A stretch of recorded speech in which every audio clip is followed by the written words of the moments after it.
Sunday afternoon மதியத்துக்கு மேலே தான் நல்ல நேரம் இருக்குன்னு சொன்னாங்க தம்பிக்கு சாப்பாடு ஊட்டுறதுக்கு. அதனால எல்லாமே சைட் பை சைடாக ரெடி பண்ணிட்டு இருந்தோம். அண்ணனும் தம்பியும் சாமிக்கிட்டேயும் அவங்க தாத்தா கிட்டேயும் ஆசீர்வாதம் வாங்கிட்டு இருந்தாங்க. அப்படியே நேற்று ப்ரிப்ரேஷன் பண்ண ஃபுட்டை நான் ரெடி பண்ண ஆரம்பிச்சிட்டேன். நல்லா வெந்துருச்சு. என்னதான் நம்ம ஃபுட்டு பண்ணாலும் நம்ம குழந்தை சாப்பிடுவானோ சாப்பிட மாட்டானோன்னு சொல்லிட்டு ஒரு பயம் இருந்துச்சு. நானும் டேஸ்ட் பண்ணி பார்த்தேன். சாப்பாடு நல்லா தான் இருந்தது. ரெடி பண்ணி வச்சுக்கிட்டோம். என்னோட பெரிய பையனுக்கு வந்து எங்க மாமனார் இருந்து ஊட்டுனாங்க 5 வருஷத்துக்கு முன்னாடி. அவர் வந்து தவறுதனால என்னோட செகண்ட் பையனுக்கு அவரோட பிளெஸ்ஸிங் கிடைக்கல. அது கொஞ்சம் ஒரு வருத்தமா இருந்துச்சு. அதுக்கப்புறம் பார்த்தீங்கன்னா, இன்னைக்கு பிரதோஷன்றதுனால வெஜிடேரியன் ஃபுட்டு தான் எல்லாம் பண்ணியிருந்தோம். நான்வெஜ் எதுவுமே சமைக்கல.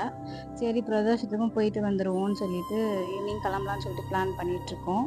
பார்த்தீங்கன்னா, சின்ராசு தக்கத்திமித்தா தக்கத்திமித்தா ஆடிட்டே இருந்தாரு.